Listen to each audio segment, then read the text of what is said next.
Wild Hunt brought us not only an immersive, dynamic, and beautifully rendered setting, but also a game that story lives up to and levels with such a massive playing field. Spending hours upon hours of wandering and slaying monsters actually feels like it has a purpose when the game's ending makes epic calls to choices made throughout the story.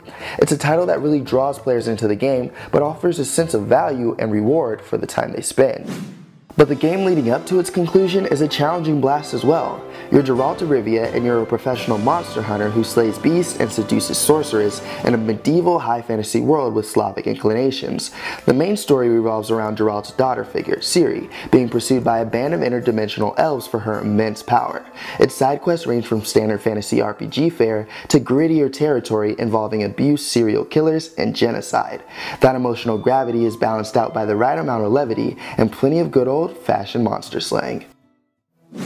Supporting that experience, the character progression system is the most flexible and intuitive yet for the series. Combat is fun and challenging, replacing the flashy sword of heroics of other RPGs with a tense positional dance that puts your timing and tactics to the test in any fight against more than a handful of grunts.